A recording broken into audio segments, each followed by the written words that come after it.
All right, welcome to another episode of Collapsing with Casey. We're joined today by Guy McPherson and Pauline Schneider. Guy is Professor Emeritus at the University of Arizona.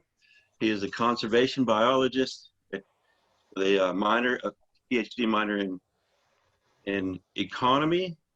Is that correct, Guy? Economics. Economics, that's the correct word, thank you. You are obviously the host of Nature Bats Last radio show on the Progressive Radio Network. You are a Jazz for Peace Award winner alongside with the great Howard Zinn and many others. And you are the lead authority on abrupt, irreversible climate change leading to near-term human extinction. And with us today, the lovely Pauline. Pauline is the video editor and partner in crime with Guy McPherson at Nature Bats Last. It's really great to have you both with us here today. Thank you. Guy, you have also written many books. I've got not your latest, but the second to latest, Only Love Remains, Dancing at the Edge of Extinction, and Guy's newest book, Another Voice, Crying in the Wilderness, and that's a homage to Edward Abbey. And Pauline also co-authored with Guy, Miss Ladybug and Mr. Honeybee. Excellent book. Both of these, I really think, be required reading in schools. Unfortunately, schools, as we all know, don't do a lot of educating, so they don't require much reading of anything. Right. Back when we had schools, you mean? Well, again, want to welcome you guys to Collapsing with Casey. I think you guys are the most important whistleblowers in human history, and I don't say that lightly. With everything that's going on in the world, it's very timely to have you guys on and kind of go through the history. I want to know the backstory, Guy. I know you didn't just wake up one morning and go, I'm going to be a conservation biologist, and that's what I'm going to do, and then carry all that into being the lead authority on climate, abrupt, irreversible climate change leading to near-term human extinction. So can you kind of go through the motions of what events took you to where you are today? Sure. I grew up in Weippe, Idaho, population 713, according to the signs on either side of town. For the entire 11 years I was there, it was population 713. I don't think that could possibly be right. Pauline and I visited there a couple of years ago, and the signs now say population 440, so apparently it's shrinking. Anyway, this is a little tiny town in northern Idaho and surrounded by the woods. And I was born in 1960, so I grew up in the 60s and early 70s, to the extent I grew up at all, in this amazing place at this incredible time, because back in those days, there was such a thing as free-range children. You let your kids do what they wanted during the day, especially in a small town where there were 700 sets of eyes on all the children who were playing outdoors. So you couldn't mess up anything too badly, or somebody would call home and say, your child is doing such and such. So it was a wonderful, amazing time to be alive. My parents were seriously into the outdoors, hunting, fishing, hiking, and so on. And even though we lived basically in the outdoors, there's almost no neighbors and we're surrounded by the wilds, I was able to walk to a little stream and did many summer days when I was a kid. And yet, my parents felt this obligation to take us on a Sunday drive almost every Sunday when the weather was suitable, which of course was about half the Sundays in northern Idaho at that time. And so we'd go on these epic long drives where we would just see the world, just see the country. Obviously this was when gasoline cost 39 cents a gallon. And my parents thought it was far more important that we immerse ourselves in the wild than immerse ourselves in television. So we didn't do much of that. We read a lot. My parents were both educators when I was a kid. And so all three of us, I have an older brother and a younger sister, and we all read a lot, and we spent a lot of time outdoors playing with our cohorts. Also, my dad was the principal and then the superintendent of the public schools where I went to school. So he was the principal, and what that meant was we had keys to the gymnasium, which was right across the parking lot from where we lived. So almost every summer day, my brother and I would go up there and play 2-on-2 basketball against two of our childhood friends. 2-on-2 full court, playing to 100, best 2 out of 3. So we were in fairly good condition at that point in our lives. I'm pretty much over that now. And so growing up surrounded by the wilds led me ultimately to an undergraduate degree in forestry. That came about primarily because I was a wildland firefighter in my summers to pay my way through school. And my supervisor told me in no uncertain terms that I was an idiot and that what I really needed to do was go to school at the University of Idaho instead of Idaho State University. Well, I spent 2 years at Idaho State University in Pocatello, and I was primarily studying women and basketball. And there was no women's studies program there, and I wasn't particularly good at basketball. So it seemed like a good time to leave.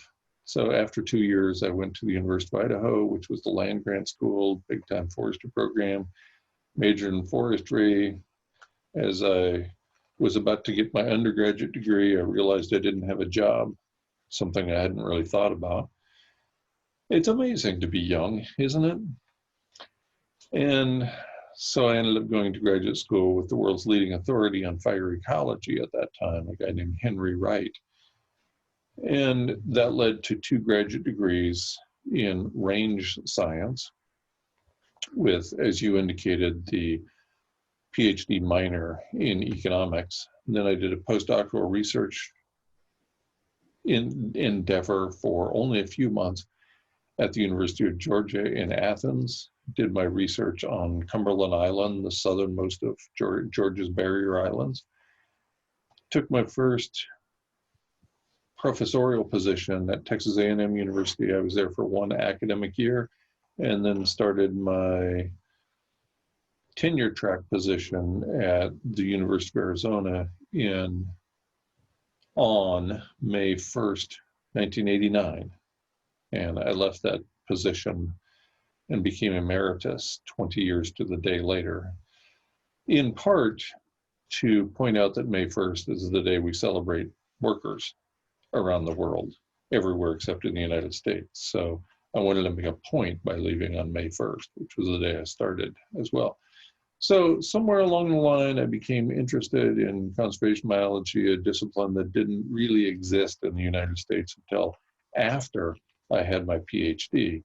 And my lifetime of being immersed in the natural world and my educational opportunities, as well as the courses I was teaching, all pointed me towards a love of the natural world, the species within it, and ultimately teaching courses in conservation biology, although occasionally they had different titles, but I didn't pay much attention to that. So sorry for the long-winded response. There, finally, you go. No, that was a great history, guy. Thank you very much for that. That, you know, kind of helps put everything together, I think. My favorite documentary is yours and Pauline's, that the Going Dark documentary. I believe you put out that in 2014.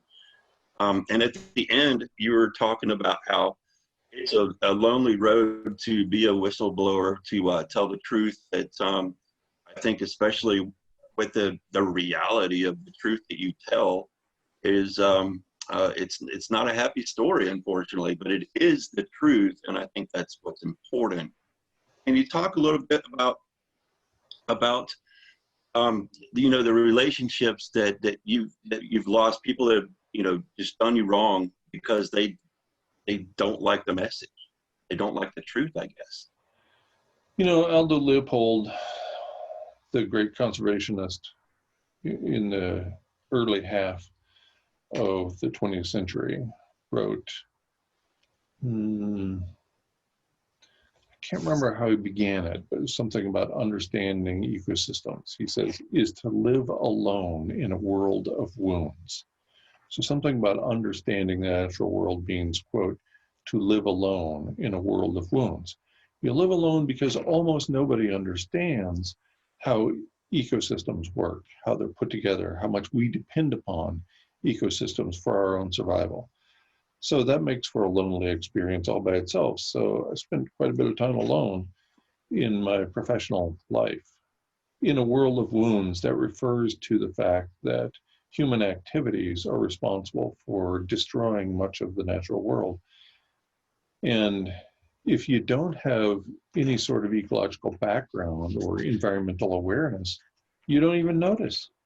You just take it for granted that we're going to destroy, pave paradise, put up a parking lot, and that's just the consequence that we're willing to put up with. And you don't really understand that deep down, it's more than a parking lot. It's more than paradise. It's this set of living arrangements. It's the ability to survive on a planet. So there was a lot of loneliness there as a consequence of knowing what I know and knowing what I knew then.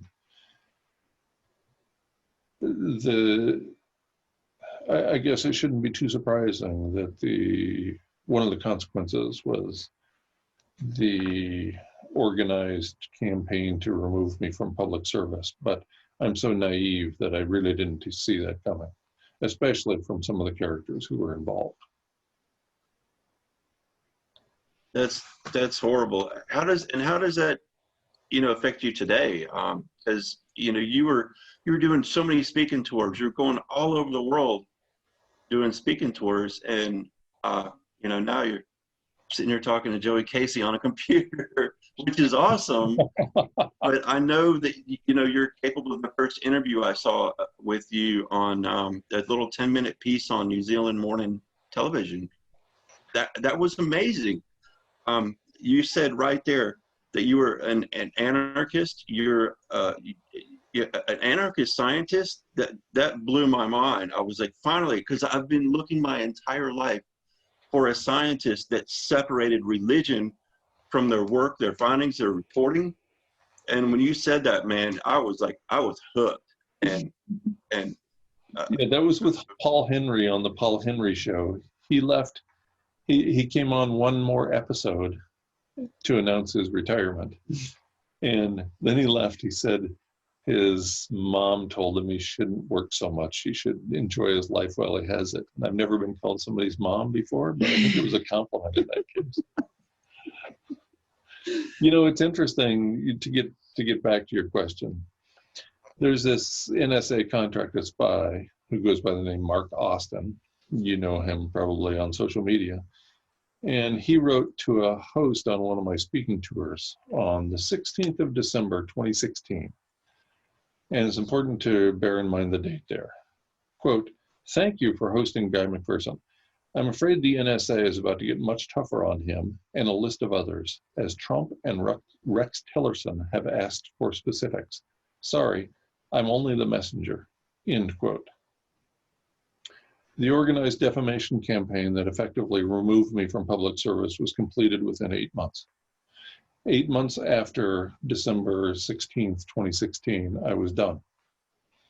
I was essentially unable to speak in public anymore or submit to interviews with the corporate media.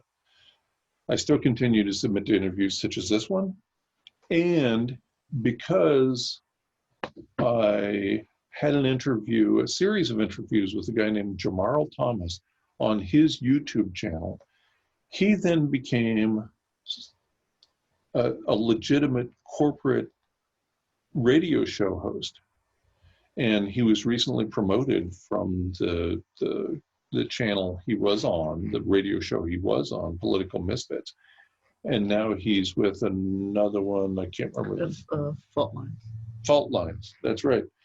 And because I had been willing to talk to him before when he was a quote nobody, he keeps inviting me to appear on his radio show now, which I think is great. So there are a few exceptions to being removed from doing interviews and being removed from the ability to speak in public anymore.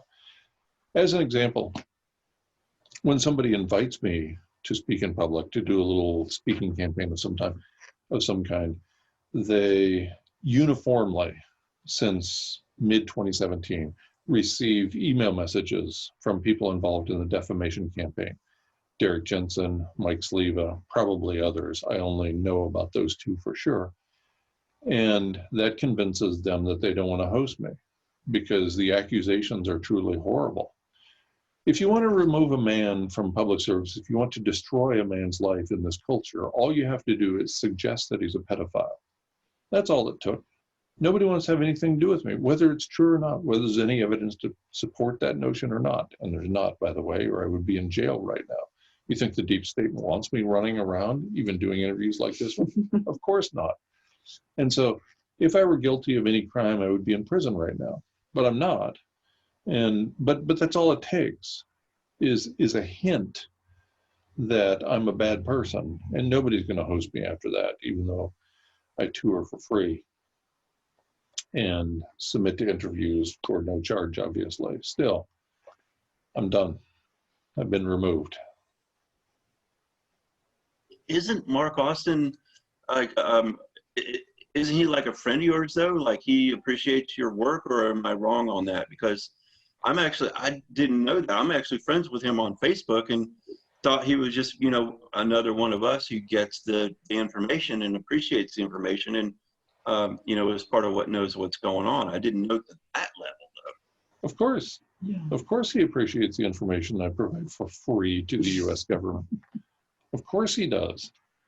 And is he a friend? Well, depends on how you define friendship. We met with him for a full day, 8 hours, had lunch with him, saw him working. He was at a conference. This was in Florida, probably a year and a half ago. And we met with him for about 8 hours, but really only saw him for about 4 of those hours because his phone kept going off. He'd get a text message and he'd wander off.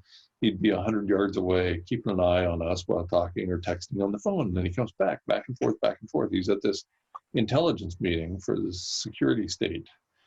And that comes with a cost. He's doing a job.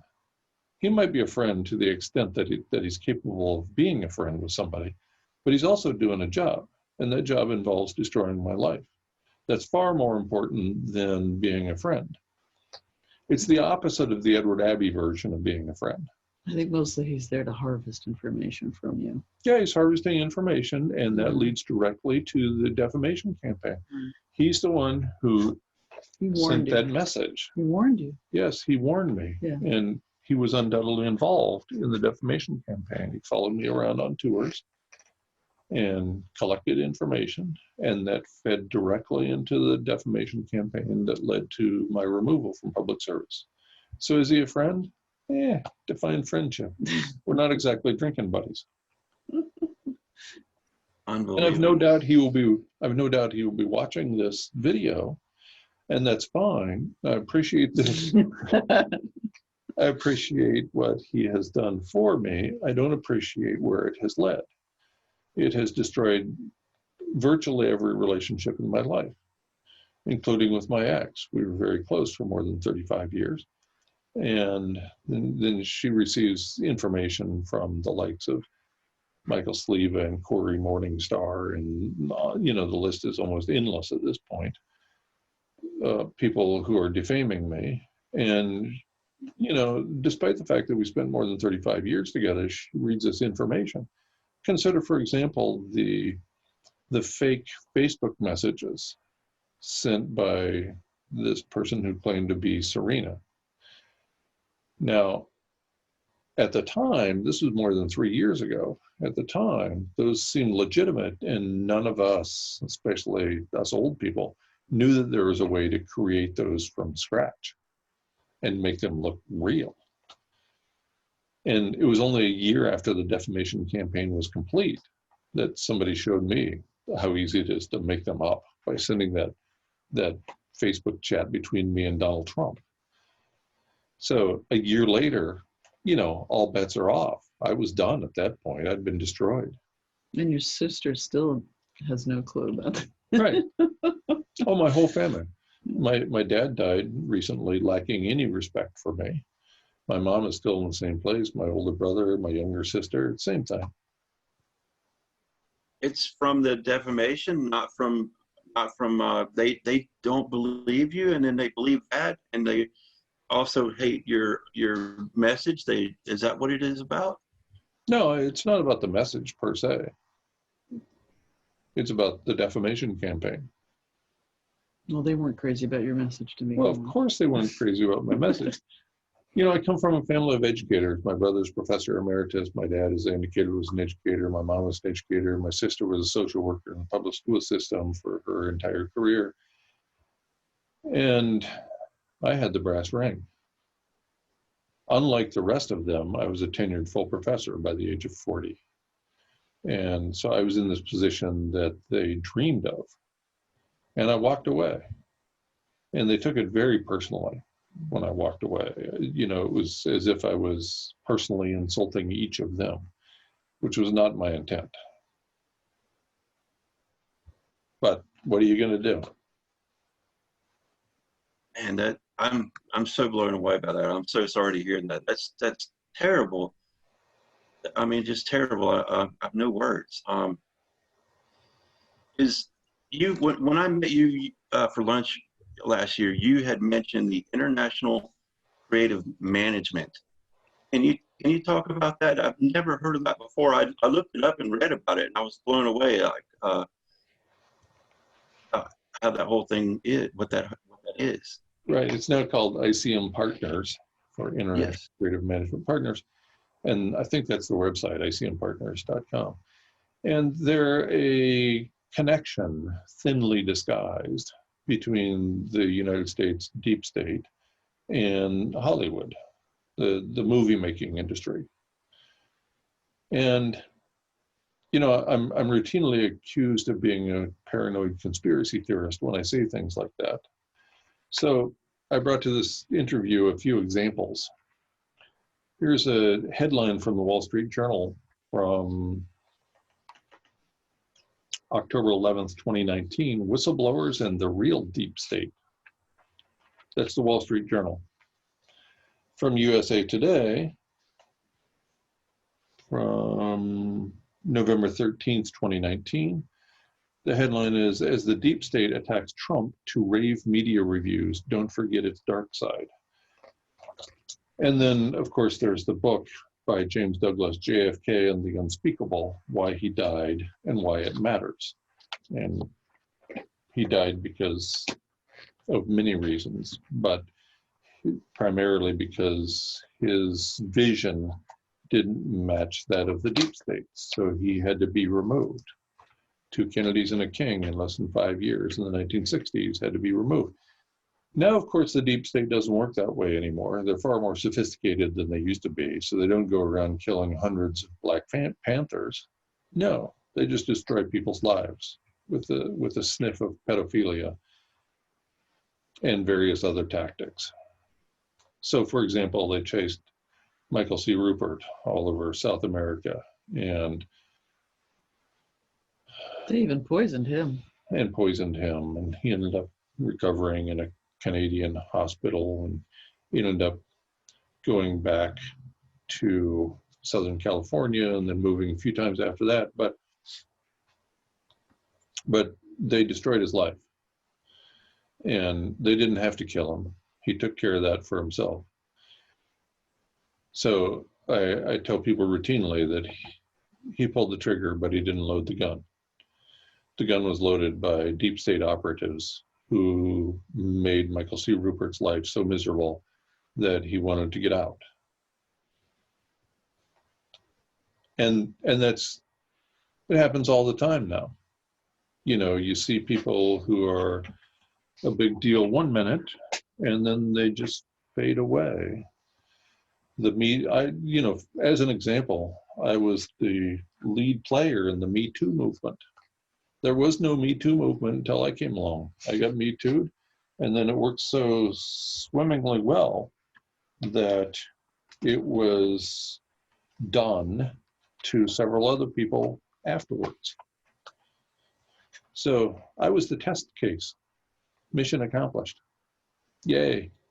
I'm going to have to put that on my resume.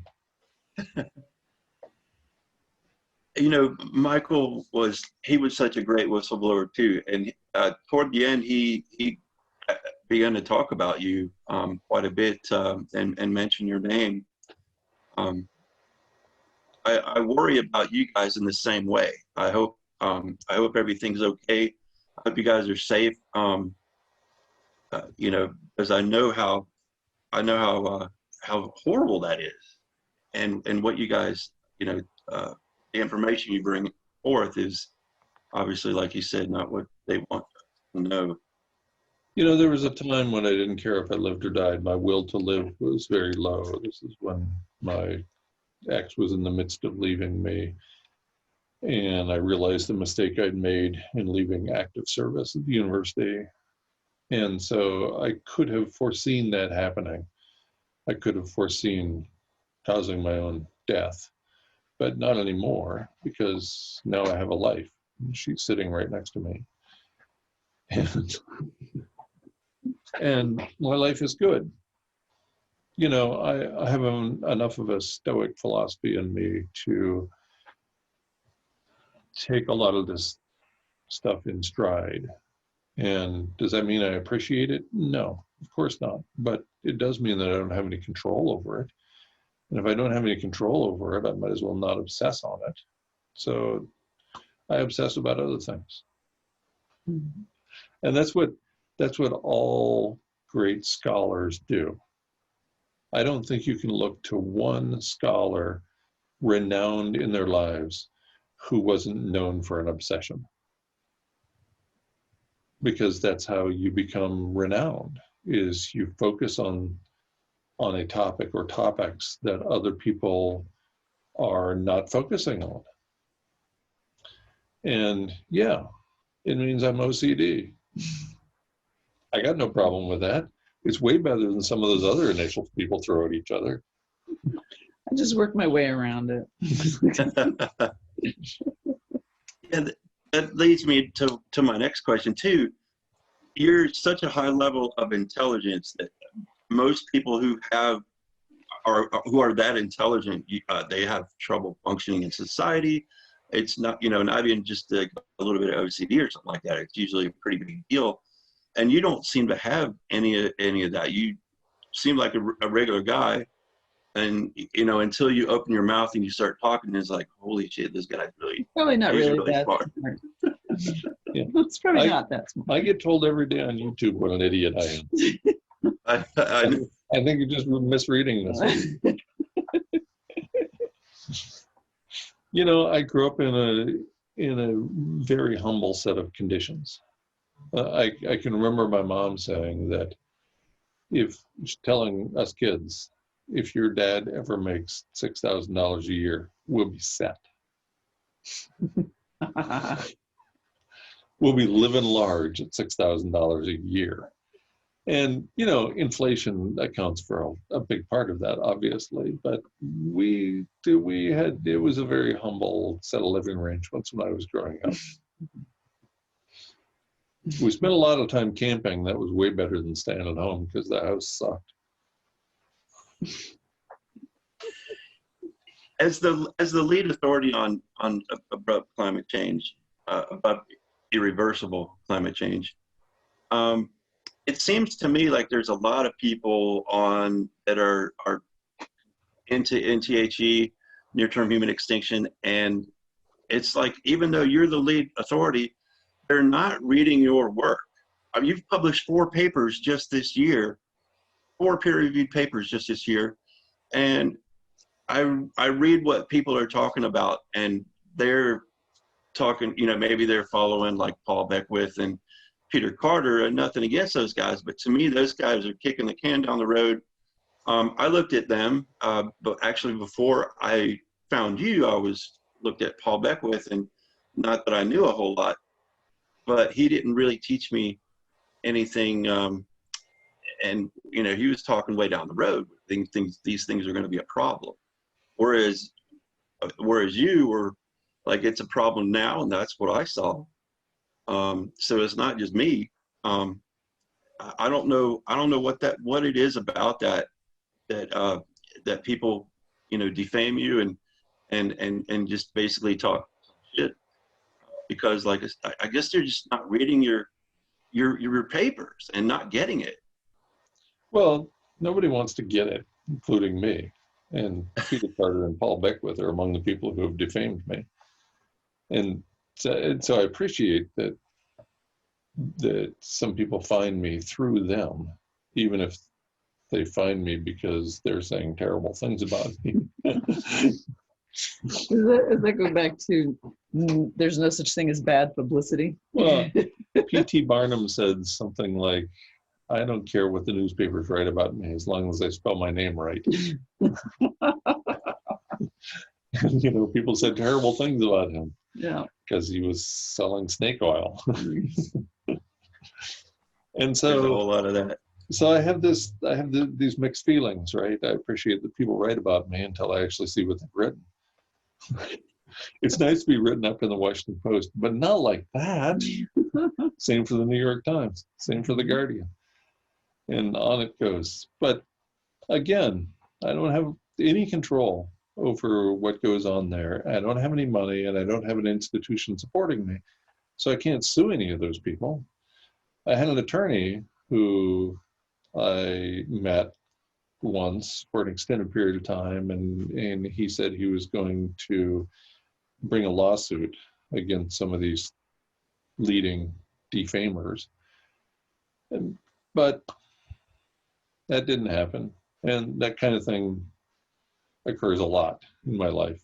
You know, people saying they're gonna, now this is really important, I'm gonna focus on this for the rest of my days. And then a week and a half later, like, oh my God, this has destroyed my life just thinking about this. You never heard from me, you don't know who I am, on and on. So I get it. It's not an easy message to carry. No, and I think that it's interesting that much of the bad press Guy gets is not focused on the information. It's all personal. It's all ad hominems. So, you know, people like Michael Mann choose to call him names rather than point out what's wrong with the information. Right. That's what I want to see. We would love it to be wrong. And all I can do in those situations is make fun, make a joke of the thing.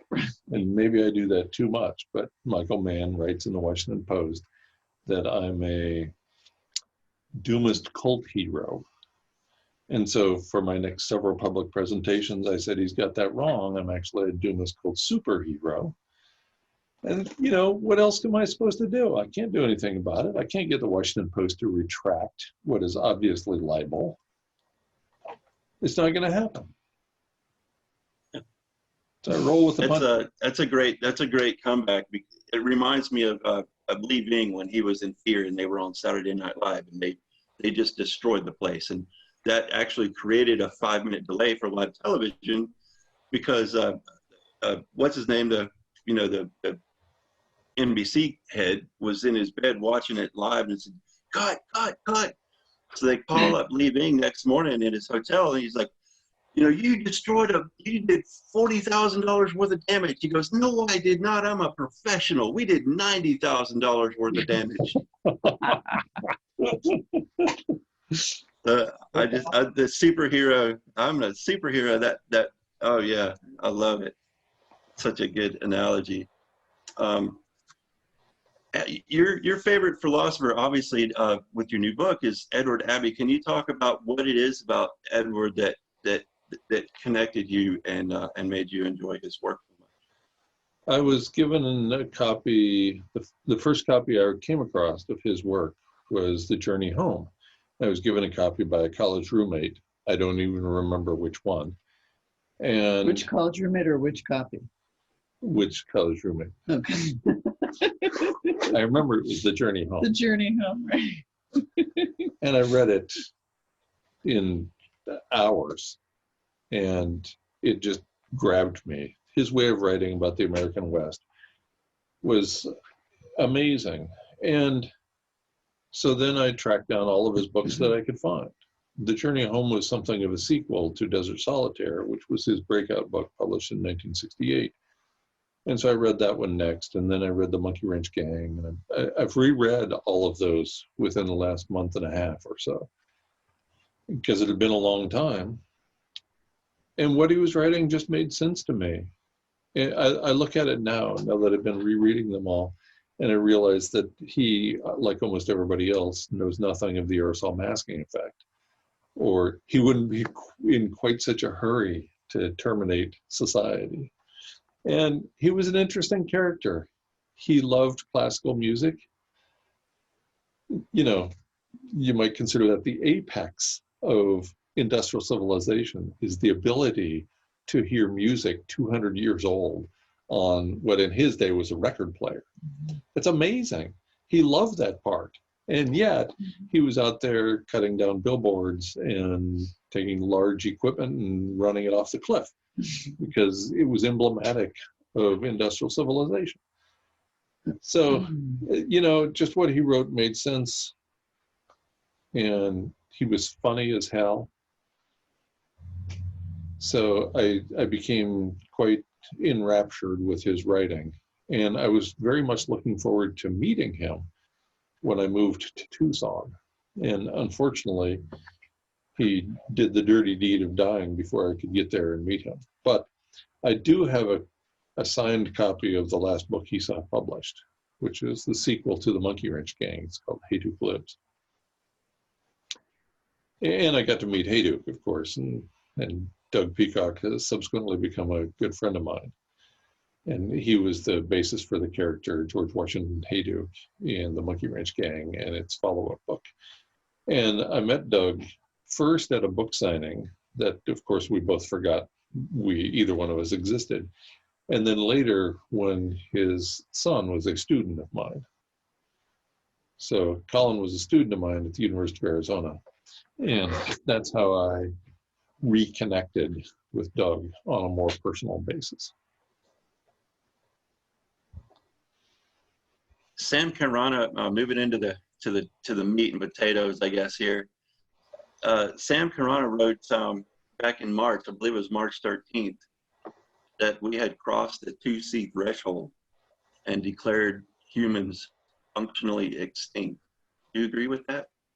I thought we were functionally extinct before then, because we had already triggered so many self-reinforcing feedback loops, and we could either maintain this set of living arrangements, which is obviously on track to kill us all and all life on Earth. It seems like that's the whole objective, one of them, of civilization, is to kill everything. Or we could turn off or slow down industrial civilization, and I knew about the aerosol masking effect for a while before March. And so either one of those tells me no habitat for humans. Either we keep churning along, rushing to destroy the planet, or we slow down and that destroys the planet even faster. So yes, I agree with Sam Carana. We are functionally extinct, and we have been for a while. Probably since at least since the 1920s, maybe before then. And I say that because there's a peer-reviewed article published in 1929 by Anders Engström. He was the sole author on that paper. And the paper on the aerosol masking effect, written by James Hansen and colleagues in December 2011, came to an almost identical conclusion about the strength of the aerosol masking as the paper by Engström did in 1929, which tells me, again, that if we even slow down industrial civilization, we lose habitat even faster than keeping it going. And And the quote powers that be have known this since 1929, maybe before then. I recently came across a paper in the peer-reviewed literature from 2019 pointing to the Roman Empire and all of the burning they were doing about 2,000 years ago, cooling all of Europe because they were burning their crops and burning their garbage and burning the wood and so on. And that caused enough cooling. And metal smithing. Right. All that, and they're going to war. You're going to war, you need pottery, you need armor. Yeah, that makes a lot of carbon in the atmosphere. Yeah. So, now, and that paper was published in 2019 in, I can't remember the name of the journal. Not the psychology one. No, I tossed it on the floor because I didn't think we'd need it. No. I think there's everything on the floor. I didn't toss it on the floor. I don't know where it went. Is it under here? It could be anywhere. You stuck it in the book. No, doesn't matter. Doesn't matter in any event. Yep, it's hiding. Anyway, so this paper was published in 2019, indicating that the Romans were responsible for cooling Europe. This is 2,000 years ago. So it could be that aerosol masking was strong enough even before the 1920s that if we had slowed or stopped industrial civilization, it would have caused the loss of habitat for our species. But I don't know how far back it goes. I'm pretty sure it goes farther back than almost anybody who's alive today. And so that leads, well, there are people that are nearly 120 years old, so maybe they don't fit in that category. I don't know. It's one of those things we don't know for sure. But one of the things that does for me is reinforce the idea of no shame, no blame. So pointing at the sociopaths who are driving Cadillacs and flying in private planes doesn't do any good. Why would I do that? We're all responsible for this. We've all been responsible for it our entire lives. And we were born into it. We were born into it maybe back 2,000 years, maybe only back 100 years. Either way, why cast aspersions at others when we all benefit and we all suffer from this set of living arrangements? Well, you can cast aspersions at them for a lot of other reasons besides the climate. Yes. I'll keep a list. Okay. We're getting pretty close. As you often say, we're close to the end. Do you start to get nervous nowadays, like stomach problems, like you maybe having butterflies in your stomach or anything like that, or you still feel good? And do you feel like you kind of always have felt, or are you extra nervous nowadays in comparison? I can't believe I'm still alive.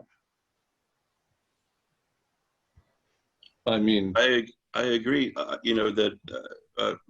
it was that they said the ice was going to be melted between 2016 and 2019, so we're already on borrowed time. That was a 2012 paper published in the Annual Review of Earth and Planetary Sciences. So it's peer-reviewed, and the annual reviews are among the most conservative of the peer-reviewed literature. So this is published in 2012, and it projects 2016 plus or minus 3 years as the year when we lose the Arctic ice. And so I thought, we're done. And I thought we're done in 2017 because it seemed really low going into toward the end of the melt season. And I thought we were done last year, and I thought we were done this year, and I think we're done next year. And I always think we're done. It's usually next year. Yeah. On some social media, somebody accused me of predicting human extinction every Tuesday. So making fun of next Tuesday on my behalf. See, some people can be funny at my expense. It's not just me. I found that paper, by the way. It's published in Climate of the Past. It's called Effects of Land Use and Anthropogenic Aerosol Emissions in the Roman Empire. It's by Gilgen et al. In the 2019 version, October, published on 24th of October, 2019. So this paper just indicates to me something we've known for a long time. And in fact, Benjamin Franklin wrote about it, wrote about the aerosol masking effect as a result of volcanoes. Mm. So that goes back a while. He's the first person I know to write about it. This paper from 2019 is the paper that goes back the furthest in time and points out that aerosol masking was occurring.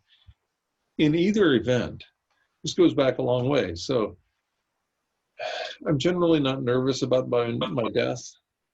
You know, it's like Woody Allen said something like, I'm not afraid of dying. I just don't want to be there when it happens. And that's me too. I've had a great run, and I feel bad for Pauline because she might not see her children again. And almost, I can't imagine she'll find a way to see all three of them. And I think that's horrible for all families out there. And it reinforces the importance of my message. And so when people like Corey Morningstar, who's otherwise an intelligent human being, cannot see that I'm doing her a favor by giving her an opportunity to recant and therefore spread this message far and wide so that people can say their final goodbyes, that's just appalling to me. And because I think that's so important to be able to say your final goodbyes. And here we are, nobody knows what the hell's going on beyond the pandemic. So nobody knows that they're going to die next Tuesday. Yep. I think a lot of people don't encompass the abrupt part and the irreversible part of irreversible. Yeah. Can you comment on that? And is the abrupt part the aerosol masking, the loss of? It's a couple of things.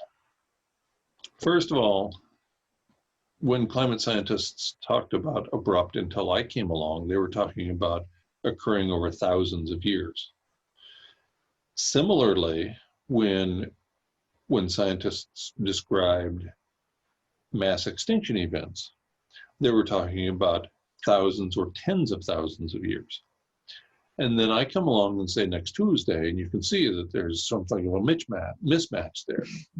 Even if I didn't say next Tuesday, even if I said 10 years from now or a few years from now or whatever, that's still a big gap between that and thousands of years. It's a big gap between 2100, which is right. The default right now. Well, sort of the default, although in their, what was it, November 2018 paper, the IPCC said we have until 2030. Mm-hmm. Mm-hmm. So they pushed it back a little bit, but still nobody's paying much attention to that. Right.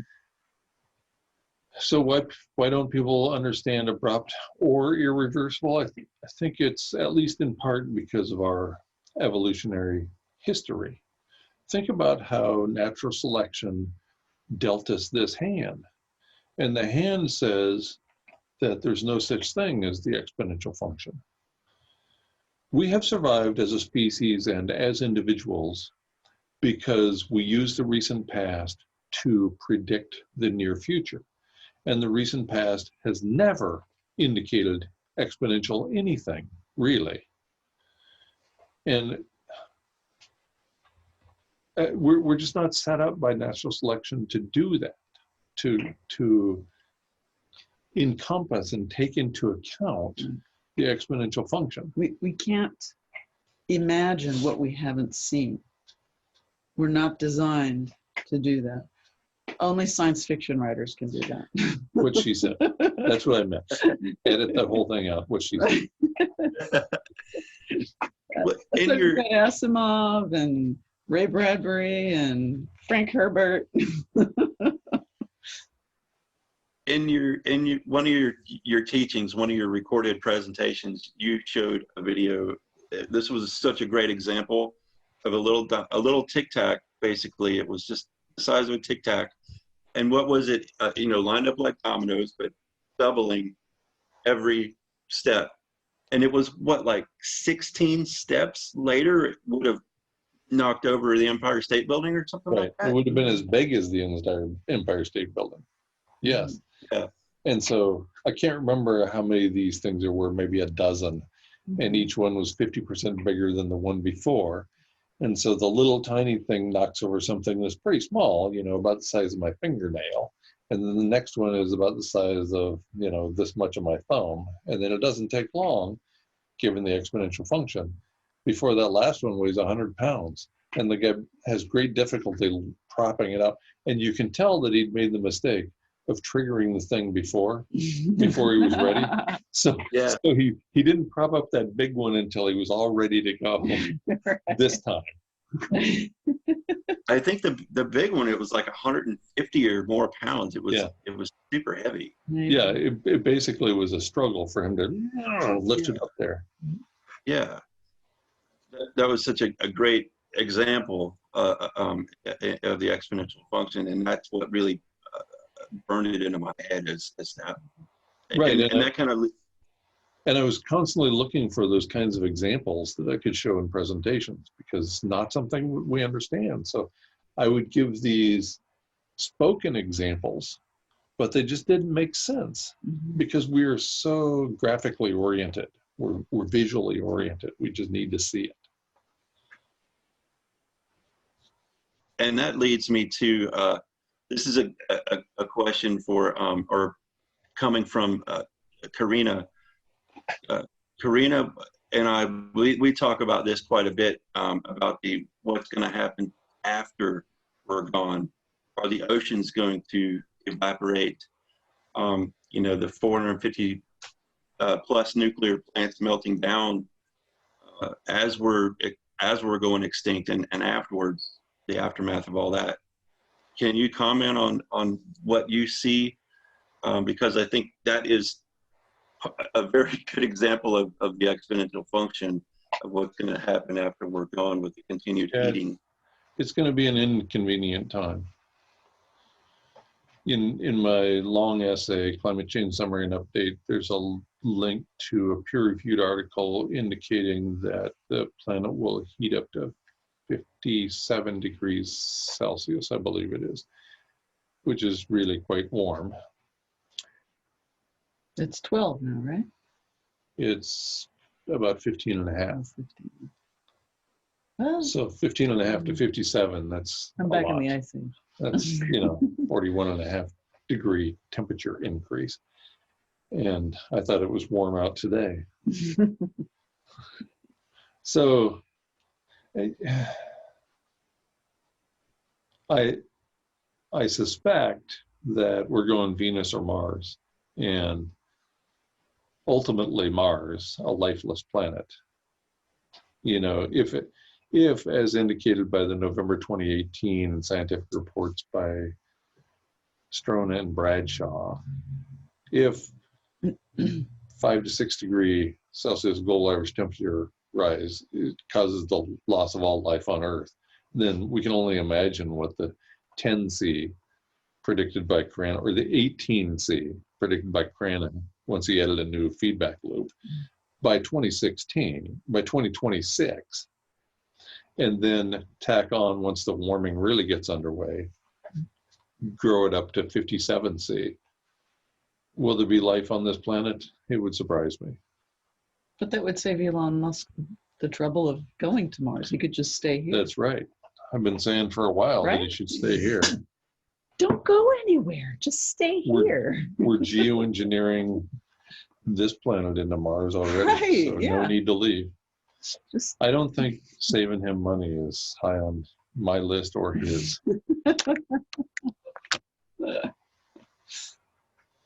I don't think anybody has done as much research and spoken out about the aerosol masking effect as you. Yeah, I think there's a good reason for that. It causes very inconvenient things to happen to your life when you start talking about the things I talk about. Well, James Hansen has a study, and then he talked about it very briefly and publicly admitted that if we did cut emissions, there would be a little warming after that. But he didn't go into specifics, and he didn't say what that little warming meant or for how long. So he scrubbed all of that. He did say in the YouTube clip that I think was subsequently removed from YouTube. No, I think it's so. Posted in, I can't find it, posted in January of 2013. He said that it would take 5 days for the aerosols to fall out of the atmosphere. 5 days. That's a shorter number than anybody else has ever admitted to. But I can't find that YouTube clip. Do you remember what it was on? What I just said. It was on their December 2011 paper about the aerosol masking effect.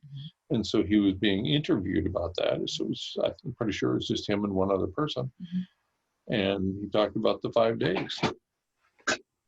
Come on. Get our viewers out there. Do a little search. YouTube. Yeah. I want to try to get into some laughter too. I'm always intrigued by professionals.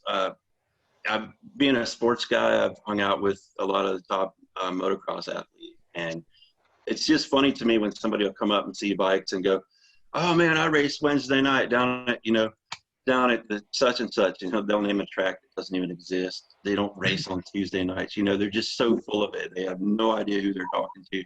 So it's just like, I love that kind of stuff because it just cracks me up, and I know how dumb people are, and people that you run into like at a restaurant or when you guys just went river rafting. There's just that. Can you share some of the just funniest, dumbest shit people have said to you?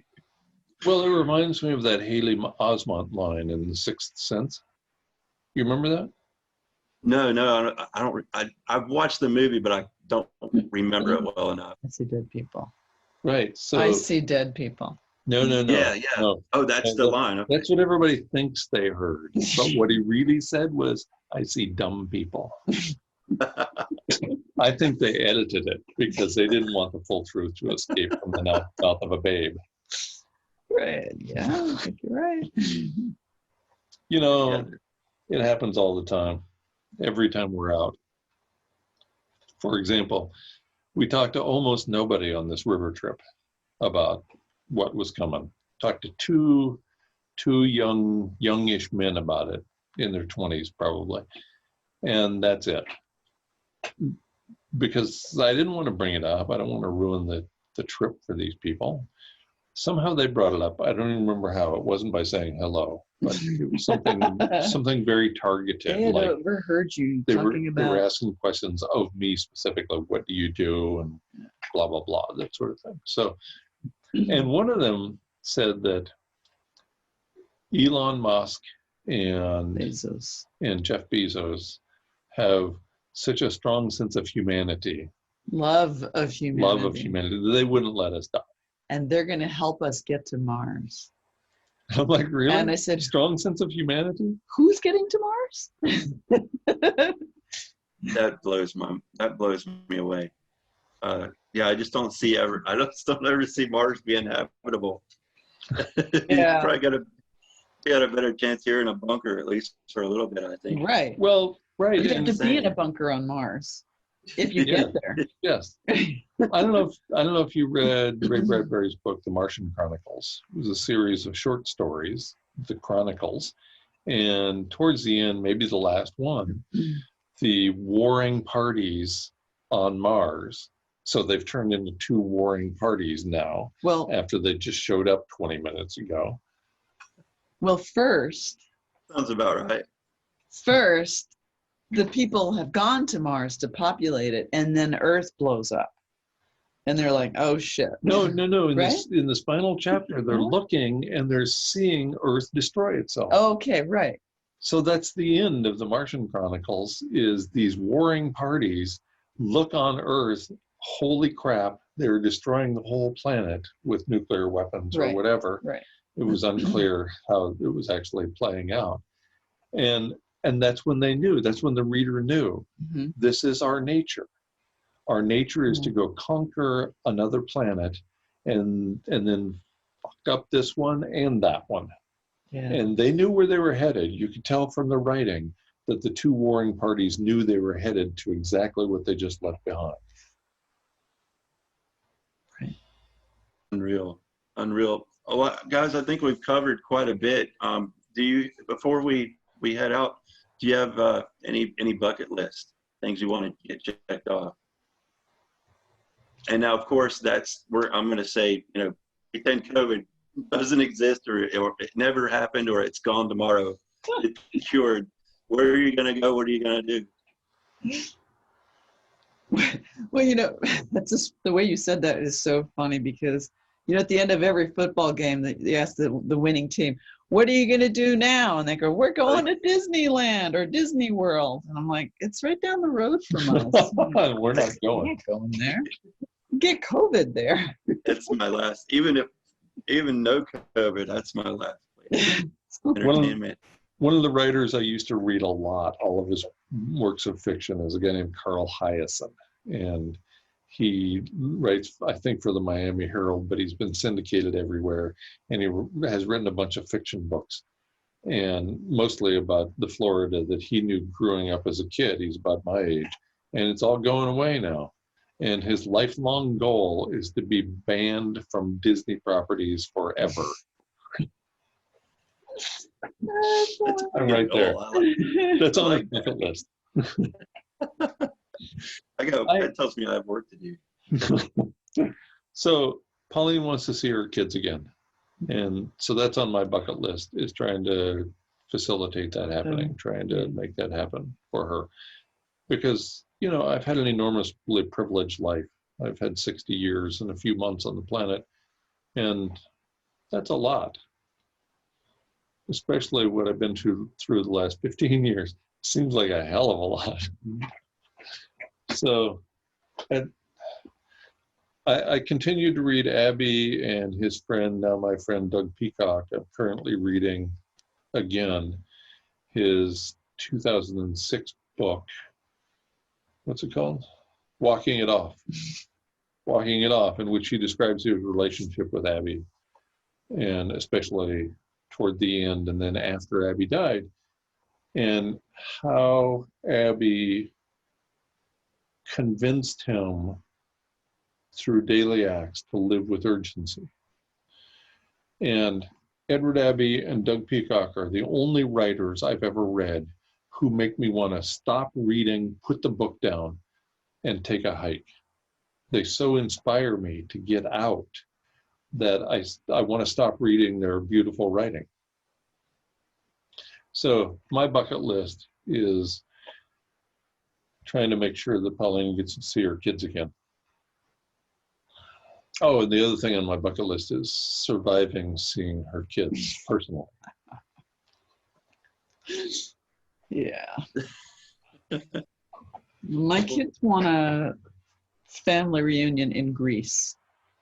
So that was a bucket list pre-COVID. Yeah. And it got pushed back. We were talking about doing that this summer, but nothing happens this summer. Except for the Grand Canyon. Summer's over in about 12 days anyway. Yeah. Yeah, I think, as buckets go, I think we've both lived pretty rich lives and experiences. And adventurous lives, too. We've done things. We lived in Central America for a while, and we've actually done things. We haven't just gone to work and accumulated material possessions. And well, we did that too, but right. Yeah. Because you have to in this society to have the adventures. You have to make the buck. Not always, but it helps. And we had some wonderful people visit us in Belize on our property, and they came there through the Workaway program, which is wonderful. So people traveling on a shoestring budget, they come to your place, they help out, they get a place to sleep, you feed them, you make new friends, they stay for a week if you don't like them, or they don't like you, or for 2 months. That one woman stayed 1 day. Yeah. Even less. Yeah. Because I picked her up at the airport. Yeah, by the time he was done telling her the world was ending, It's only she said, 45 minutes. I gotta go. My dad's dying. she made up 35 stories about why she had to get away from me. And we were together only 35 minutes. He had a father in another country. Yeah, that's what she said. Well, you know how parents are. They want their kids to go do things. And I'm sure he said, go live your dreams. Go do that. Don't worry about me. Meanwhile, she's going to go do that and then realizes that might be the last time she ever sees him or any one of her family members. So she goes home. And that's what you should do. You should go home. Go home, everybody. Guy, where can folks find your work? McPherson.com. Pretty much everything I do starts there. And I used to share it on social media, but then I wised up and got out of that game. What a racket. Social media was good to me for a while. And I was on Facebook and Twitter for a dozen years or so. And it allowed me to get my message out to the extent I was able. But then the defamation campaign 3 years ago took care of that. So it doesn't matter whether I use social media or not anymore. If people think horrible things about me, it doesn't matter what I have to say, what I have to write. So I continue my work at guymcpherson.com, but I just don't share it on social media anymore because that makes my life a lot more comfortable. But we do YouTube. Right. So we do these live streams about once a week on YouTube, where we answer questions, and generally they're topic oriented. So last time, for example, we used Strone and Bradshaw's 2018 paper as the basis for starting the conversation. So we generally have some sort of theme very loosely defined. Yeah. And they're entertaining and those are announced. Those are announced Yeah. at guymcpherson.com. So you can find out about them there. We'll probably do another one within the next few days. And everybody needs to read your Extinction Foretold, Extinction Ignored, and I believe you have 2 blogs. The Climate Change Summary and Update. Yeah, there's a tab for Climate Change Summary and Update right up there at the top of the page of guymcpherson.com. And the Extinction Foretold, Extinction Ignored is down at the bottom right of the page. So both essays, the Extinction Foretold one, only a couple 3,000 words. The other one, more than 30,000 words. Follow all those links. That'll keep you busy. That's what I've been doing for the last year. And Pauline, you have your Pauline Project Love on YouTube. And is there other ways people can find you as well? Well, I have a very unused blog, but mostly I'm going to be on the YouTube channel, and you can find me on Facebook. So, and I've got a few pages on Facebook too. I've got the Pauline Project Love Facebook page, and woodthrushproductions.com is our documentary site, the video site. And I don't know what else. Well, you can find a lot of her work at Nature Bats Last at guymcpherson.com. And then your Facebook, your personal page is at a place nobody could possibly find it because nobody speaks Greek. So If you can find Pauline Panayotu Schneider, good luck. Panayotu. Panayotu. Panayotu. Both of you, thank you so much. Go ahead, Guy. On that topic, we made a sound recording of our book, Ms. Ladybug and Mr. Honeybee, A Love Story at the End of Time. And for some reason, I got shenanigan into reading the first part of it. So I'm starting to read it and I can't pronounce her name. You did a very good job. So I'm like, Panajotu. She's Kat Panagioto. Kat. So it probably took as long to do the cover page as it did to do the whole rest of the book. My mom was a teacher, and her students just called her Mrs. P. Good. Yeah, it's definitely a challenge to spell as well. Yeah. The pronunciation. I've been asked if I was Japanese. I was like, do I look Japanese in any way? I wish I were Japanese. That would be cool. I've never had somebody ask me this. No. Probably because I'm tall. That's probably it. Right. Again, thank you both so much. It's been wonderful hanging out with you too. Thank you for the information you've shared, Guy. It's great to hear your story, and you guys are just my heroes. I love whistleblowers. I think they're the most important people on the planet. So thank you guys so much for what you do. At least in the Casey household anyway, it is very well appreciated. Thank you so much. Well, thank you for the opportunity to have the conversation. Thank you so much. By the way, it's very easy to be whistleblowers. You just put your lips together and Like Jello Biafra says, don't hate the media, become the media. Exactly. Very, very nice to be with you. Take care, Joey. Take care, you guys.